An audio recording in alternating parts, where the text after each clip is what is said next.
तब्दीलियां करने पर मजबूर कर सकते हैं। 12 जनवरी 2023 को साउथ इंडिया के सुपरस्टार प्रभास और सैफ अली खान की ये बहुप्रतीक्षित फिल्म रिलीज होने को है, लेकिन इसकी प्रतीक्षा शायद लंबी करनी पड़े। जिस राम के जीवन दर्शन, संघर्ष और स्वाभिमान को केंद्र में रखकर ये फिल्म बनाई गई है, उसी राम की जन्मस्थली से विरोध की सबसे ज्यादा आवाजें गूंज रही हैं। राम मंदिर के मुख्य पुजारी ने इस फिल्म को सदा सदा के लिए बैन करने की मांग की है। यह स्वरूप दिखाया जाता है, जानबूझ करके किया जा रहा है कि नाम रामायण का और उसका विकृत रूप दिखाया जा रहा है, जो बहुत ही गलत है। और मैं कहता हूं कि इस पर तुरंत बैन लगाया जाए। अयोध्या के बाद चलते हैं काशी। विजयदशमी के मौके पर यहां आदि पुरुष फिल्म के कलाकारों के पुतले जलाए गए। इन लोगों के क्रोध के केंद्र में रहे सैफ अली खान, जिनकी फिल्मों पर पहले भी कई विवाद हो चुके हैं।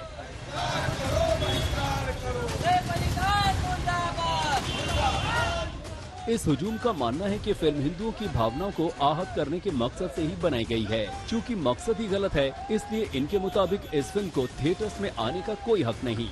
काशी के प्रकांड इतिहासकार भी मानते हैं कि टीजर से ही पता चल रहा है कि फिल्म में तथ्यों से घोर छेड़छाड़ की गई है।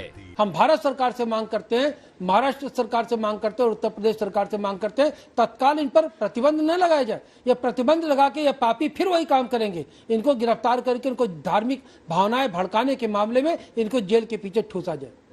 ये ठीक है, फिल्म का प्रोमो भराया है, राम को कैसे दर्शाया गया है, हनुमान के किरदार के साथ क्या सलूक किया गया है, रावण को किस रूप में पेश किया गया है, ये तभी पता चलेगा जब फिल्म की स्क्रीनिंग होगी। लेकिन फिल्म की झांकी भर बता रही है कि विवादों की आंधी यही रुकने वाली नहीं।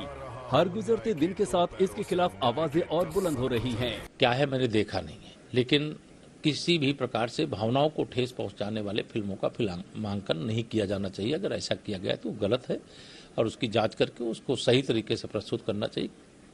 अगर भावनाओं को ठेस पहुंचती है, जो तमाम आस्थावान लोग हैं उनको इस प्रकार की चीज़ें स्वीकार नहीं है। और मुझे भी लगता है कि अगर इस प्रकार का कोई फिल्मांकन किया गया है जो नहीं करना चाहिए, तो उस पर फिर से विचार करके उसमें जो गलतियां हों उनको सुधार करके तभी उसको लोगों के सामने प्रस्तुत करना चाहिए।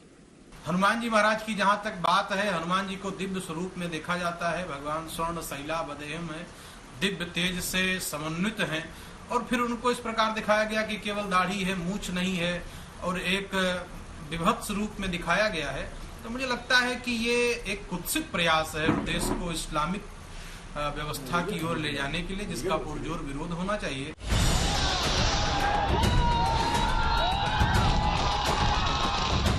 कल की तो बात है, देश भर में रावण के पुतले जलाए गए, बुराई पर अच्छाई की जीत को धूमधाम से मनाया गया। लेकिन जिस रावण के जलने पर खुशी मनाई गई, फिल्म में उसी रावण के चित्रण का भारी विरोध है। हमारे यहाँ हर देवता का परिधान अलग है और परिधान के बारे में शास्त्रों में जिक्र भी है। जिस तरह से उसमें हनुमान जी को दिखाया गया है, अब हनुमान जी के परिधान के बारे में एक एक कानन कुंडल कुंचित केसा, हाथ बज्र और ध्वजा विराज, कांधे मुंह जनेऊ साजे, तो हर चीज का उसमें वर्णन है।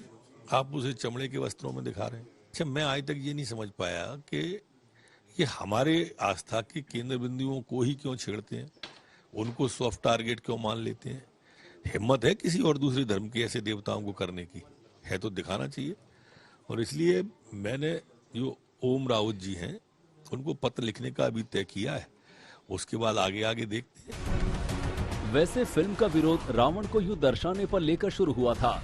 विवाद आगे बढ़ा, बात भगवान हनुमान की वेशभूषा पर भी आ गई।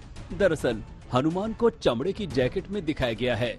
अब चमड़े के जैकेट में हनुमान किसी को कबूल हो भी कैसे, जूता पहले राम स्वीकार हो तो कैसे, सादगी की मूर्ति सौम्य सीता मॉडर्न लुक में हजम हो तो कैसे। फिल्म के डायरेक्टर लगातार निशाने पर हैं, लेकिन उन्होंने सिर्फ इतना कहकर पल्ला झाड़ लिया है कि फिल्म छोटे पर्दे के लिए नहीं बल्कि बड़े पर्दे के लिए बनी है, इसलिए किरदारों को ग्रैंड लुक में दिखाया गया है। खैर, उनकी दलील अपनी जगह और लोगों की